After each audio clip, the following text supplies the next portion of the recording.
A normal school day suddenly turns into a nightmare. In the middle of the class, a strange red doll suddenly comes to life. It tells the students that they must play a game, but this is not a normal game. If anyone makes a mistake, they die instantly. No one understands who is controlling these deadly games. Now there's only one question: who will survive until the end? The story begins in Tokyo. A high school boy named Shun Takahata is known for being very smart, but because everything in life feels too easy for him, he is always bored. One day, feeling tired of his boring life, he quietly asks the gods to give him something exciting, something challenging, but he never imagined his wish would come true in such a terrifying way. Suddenly, a strange Daruma doll appears in the classroom. At first, everyone thinks it is just a toy, but in the next moment, the doll starts moving and announces the game. The game is simple: red light, green light. When the doll turns around and starts speaking, the students can move, but the moment it turns back to look at them, everyone must freeze. At first, the students think it is just a joke, but when two students try to run to the door to escape, the doll suddenly turns around. In a split second, their heads explode. Blood splashes across the classroom. Everyone freezes in horror. The door is locked. No one can escape until the game ends. Now the students finally understand this is a game where one small movement means instant death. Panic spreads everywhere. Some students start crying. Others scream in fear. But one boy named Satake quickly realizes what game they are trapped in. He tells everyone that this is the Japanese children's game called Daruma-san ga Koronda. The doll will turn its back and repeat the phrase again and again. While it is speaking, the students can move closer to the button near the teacher's desk. But the moment the sentence ends, the doll will turn around. And if anyone is still moving at that moment, their body will instantly explode into thousands of small red balls. The classroom is filled with fear. Everyone is shaking and crying. No one knows what to do. But then Satake speaks up again. He says he might know a way to end the game. He points at the back of the Daruma doll and tells everyone there is a button there. If someone presses that button, the game will stop. Hearing this, one student decides to take the risk.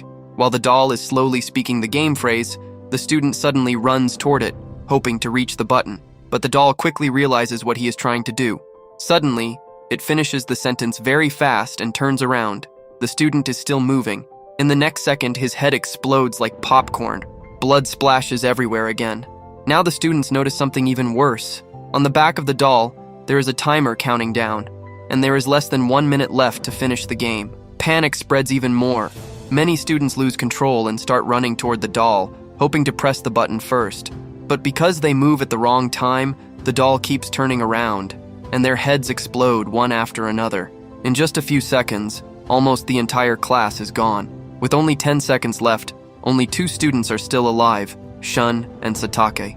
Realizing they have no choice, they decide to work together.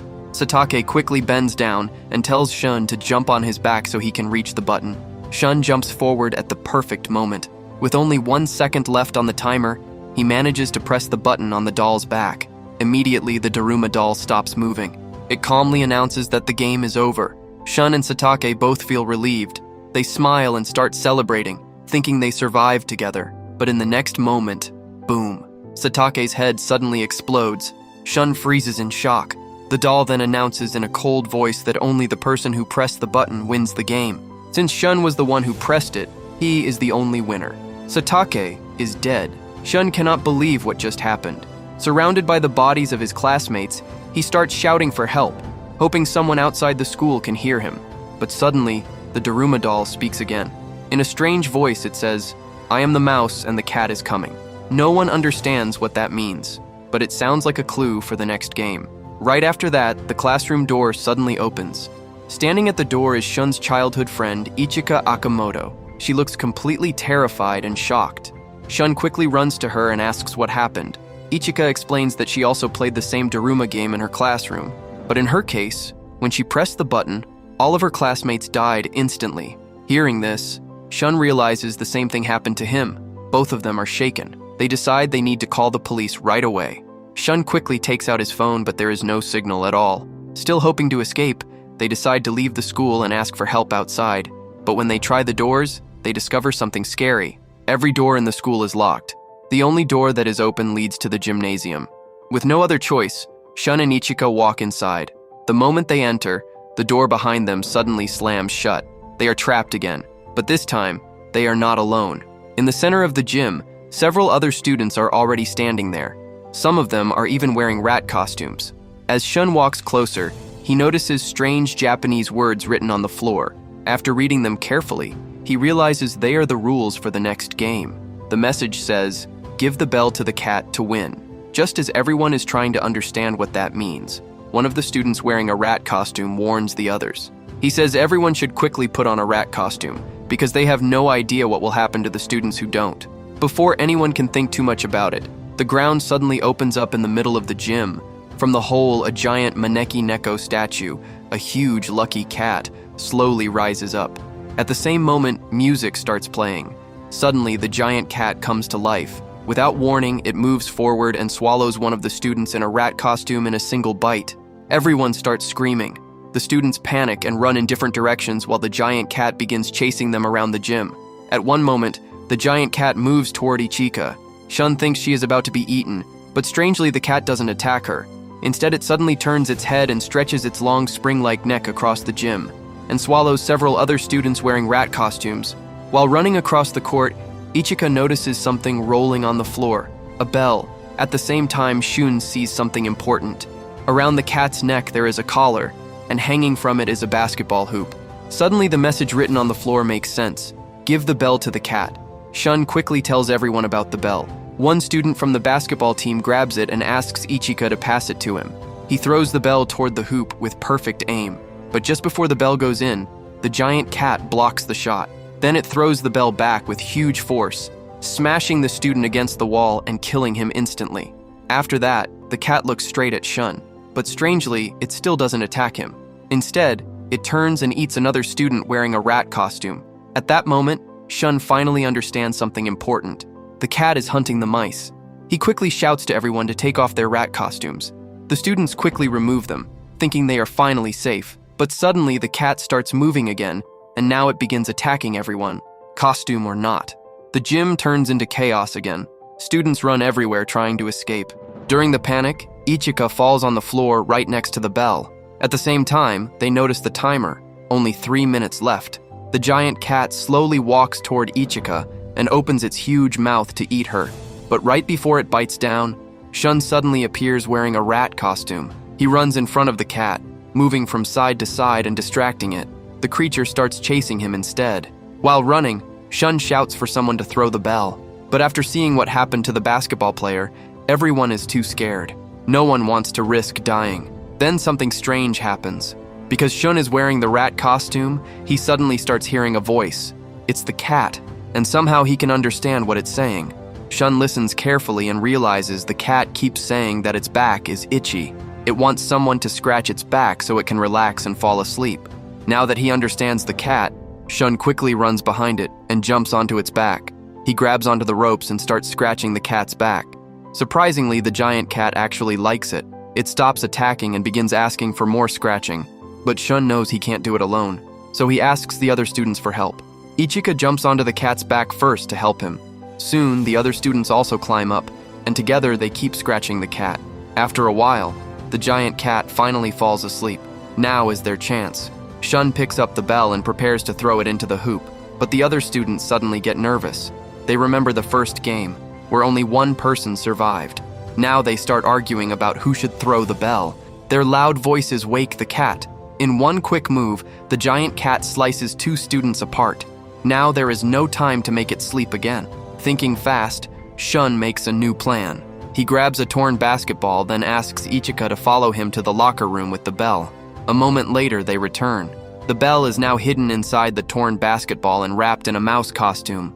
Shun and Ichika move toward the cat from 2 different sides, confusing it about who will throw the bell. While running, Shun pretends to show the basketball so everyone thinks that is the real throw. The cat also focuses on Ichika, preparing to block her shot, but it was all part of Shun's plan. At the last moment, he reveals that the bell is hidden inside the ball, and he throws it toward the hoop. But sadly, he misses. The bell falls just short of the basket. Everyone thinks the game is over. But suddenly, a tough student named Amaya jumps down from above the cat. He grabs the ball and slams it into the hoop like a basketball dunk.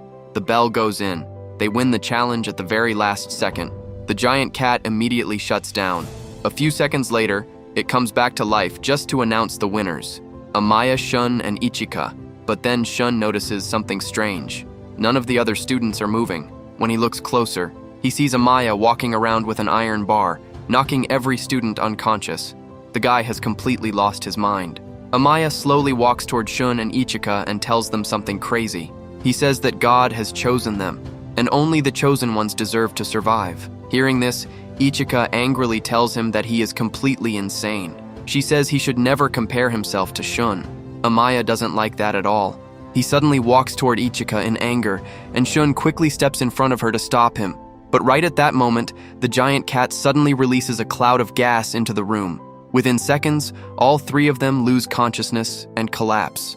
Meanwhile, across the entire world, strange things are happening. News channels start reporting that many young people are mysteriously disappearing. At the same time, huge floating cubes have suddenly appeared in the sky in many different cities. No one knows where they came from.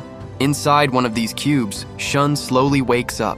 He looks around and sees another student, Taisei, an old schoolmate who transferred to another school years ago. Besides him, there are two more students in the room, Tyra and Ta. They explain that they also survived the Daruma game and the giant cat challenge at their own schools. While talking, Shun suddenly notices something strange. Everyone in the room has a surname that starts with the letter T. This makes him think that the survivors might be separated into different rooms based on the alphabet. Then Shun remembers something that makes him worried. Ichika's last name is Akamoto. That means she might be in another room, possibly with Amaya, but the door is locked, so Shun can't do anything to help her. Hoping someone outside might hear him, Shun starts knocking on the door loudly, but Tyra, who is a very arrogant genius, stops him. He says no one is coming to save them. Then he activates a hologram screen in the room. The screen shows news reports about the giant cubes all around the world. That's when they realize the truth. They are trapped inside one of those cubes, and the only thing they can do now is wait for the next game.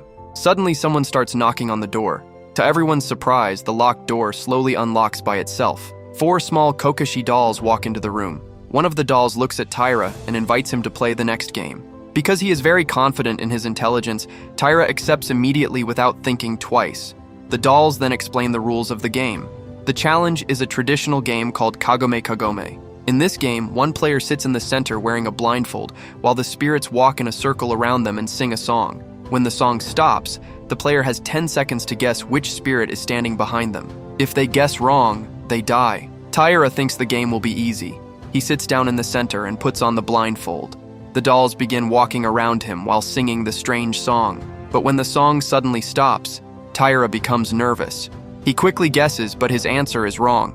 One of the dolls opens its eyes and shoots a strange beam of light at him. Suddenly, Tyra loses control of his body. His head begins slamming into the floor again and again until his skull breaks open. After killing him, the dolls invite Ta to play next. She is terrified and refuses at first, but the dolls tell her that if she refuses, she will die anyway. So with no other choice, she sits down for the game. When it's time to guess who is behind her, Ta becomes so scared that she takes too long to answer. 10 seconds pass. She is immediately disqualified. In panic, she tries to run away, but the Kokoshi dolls surround her. This time, instead of using the beam, each doll grabs one of her legs and pulls in different directions. Her body is torn apart. Now only Shun and Taisei are left.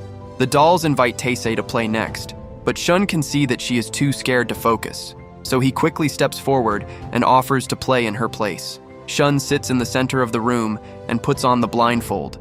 The dolls start walking around him, singing the strange song again. When the song stops, Shun waits carefully, listening to every sound. But before he answers, one of the dolls suddenly says that time is up. Right at that moment, Shun loudly shouts the name of the doll behind him. The dolls repeat that time is up, but Shun calmly explains something. He says he recorded everything on his phone. When he checks the recording, it shows that only 6 seconds had passed before he answered. So he actually guessed within the allowed time. The dolls become curious and ask how he figured it out. Shun explains that during the previous rounds, the dolls kept the same positions every time. Also, the same doll always announced when the time ended. So Shun simply waited to hear the voice, and used that to figure out where each doll was standing. Since he answered correctly within 10 seconds, the dolls suddenly turn into dust. From their ashes, a small key appears on the floor. With no more obstacles in the room, Shun and Taisei pick up the key and walk out of the room together. But the moment they step into the hallway, they see something strange. Another student is running toward them in panic. He also has a key, and behind him, a Kokeshi doll is chasing him. The boy quickly shouts a warning. He says that this doll only attacks people who are alone. If they hold hands and stay together, the doll will leave them alone. So the three of them quickly grab each other's hands. The doll walks up to them, checks if they are really together, and then calmly walks away to search for another lonely student. Now Shun's group has 2 keys. While walking through the long corridors of the cube, they suddenly hear someone screaming. They run toward the sound and soon discover that the person screaming is Ichika. She is being chased by the same lonely doll. Without thinking, Shun lets go of the other's hands and runs straight toward her. At the last second, he grabs Ichika and pulls her close before the doll can catch her. A little later, in another hallway, 2 other students discover something strange. A giant wooden head stuck inside the wall. On its forehead, there is a timer, and below it are 7 keyholes. When Shun's group arrives, they see that those 2 students also have 2 keys. They count everything together and realize they now have 4 keys, but they still need 3 more. The timer shows they only have a little more than 2 minutes left. Everyone begins to panic. But suddenly, 3 keys are thrown onto the floor in front of them. A moment later, Amaya appears. He walks in with another student who he was using to trick the lonely doll. Now they finally have all 7 keys. But before they move forward, Amaya suddenly knocks the other student away like he's nothing. Then he calmly asks to join the group, saying they all need the keys to continue to the next stage. With no other choice, the group accepts him. They place all 7 keys into the wooden head. Immediately, the wall opens and reveals a tunnel leading deeper inside the cube.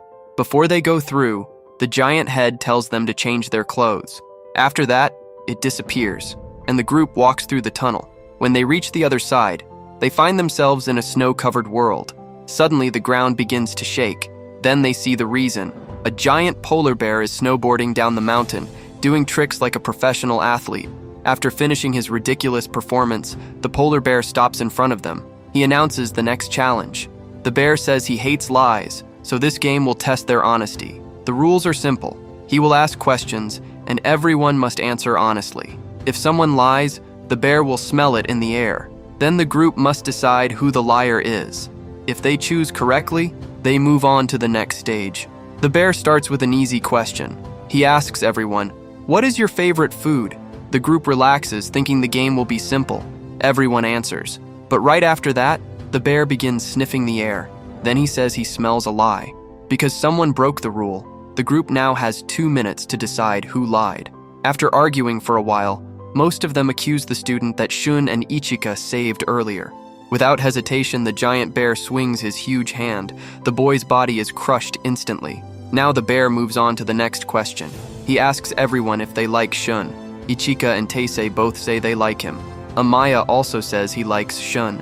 But after everyone answers, the bear says one of them lied again. Ichika immediately points at Amaya, saying he tried to kill them earlier. While they argue, Shun suddenly starts thinking about something strange. Why would someone lie, knowing they could die? The bear suddenly laughs. He says Shun is finally starting to understand. Then the bear reveals something shocking. He says one of his servants is hiding among them, pretending to be a human and lying so the others will get eliminated. After hearing this, the 2 students from the other school start thinking. They suddenly accuse Taisei. Their reason is simple. Shun, Ichika, and Amaya all went to the same school, so they already knew each other before the games. But Taisei came from another school and joined them later, so they believe she must be the imposter. Shun and Ichika quickly try to defend her, but the others ignore them. At the last second, they voted against Taisei. Suddenly her body is crushed into a pile of blood. Now only a few players are left. The bear prepares to ask the next question, but before he can speak, Shun suddenly steps forward. He says he already knows who the real traitor is. The bear stops and looks at him with curiosity. Then Shun says something shocking. He says the polar bear is the real liar. The bear looks confused, so Shun explains his idea. He says Taisei actually helped him figure it out before she died. When Taisei's blood splashed on the bear's hand, it washed away some of the white paint on its fur. Under the paint, the fur was black. That means the creature was never a polar bear. It was actually a black bear pretending to be something else. Since the bear already lied about its own color, Shun realizes something important. If it lied about that, then maybe everything else it said was also a lie. That means there was never any traitor among them. The bear was just tricking them so they would start accusing and killing each other. Hearing this, the demon bear becomes furious. It suddenly jumps into the air and tries to crush the group with its body, but Shun and the others quickly move away. The bear misses them and falls straight into a nearby hot spring. The boiling water burns the creature from the inside. It starts screaming in pain as its body begins to melt. Finally, the monster accepts defeat. Before disappearing, it tells the survivors where they must go for the next challenge. Soon after, Shun, Ichika, and Amaya reach the new location. There, they are greeted by another group of strange dolls. The dolls announce that the final challenge will begin now. The game is called Kick the Can. It is a dark version of hide and seek. The dolls explain the rules. One player will be chosen as Akuma, which means the demon who searches for the others. Before starting, Akuma must take a can placed high above and put it in the center of a circle on the ground. While Akuma is doing that, the other players must quickly hide somewhere. If they can stay hidden until sunset, they win, but Akuma can win too. If Akuma finds someone, he must shout their name and step on the can. Once he does that, the person is captured and locked inside a prison cell until the game ends. However, the dolls reveal another rule. Captured players can still be saved. If one of the free players manages to kick the can, all the prisoners will be released. But there is a terrible catch. The can has a hidden explosive inside it. The moment someone kicks the can, it will explode. So the person who saves everyone will die instantly.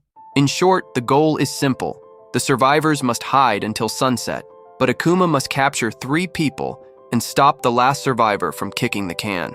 After explaining everything, one of the dolls pulls several wooden sticks from its mouth to draw lots and choose who will become Akuma. Everyone waits nervously. Then the result appears. The chosen player is Amaya, the most dangerous and unstable person among them. The other survivors freeze in fear. The game is about to start, but the moment the dolls give the signal, Amaya suddenly kicks one of the players into the can, knocking it down before anyone even has time to hide. He picks up the can, places it in the center of the circle, and begins hunting the others. Very quickly, he finds the 2 students from the other school hiding nearby. The 2 of them try to fight back and attack him together, but Amaya is far too strong. Even 2 against 1, they are easily defeated. Amaya captures them and locks them inside the prison cell. Not far away, Ichika is secretly watching everything. But while she is looking at Amaya stepping on the can, she accidentally makes a small movement. Amaya immediately notices. Now he knows exactly where she is. And he also realizes that Shun must be nearby.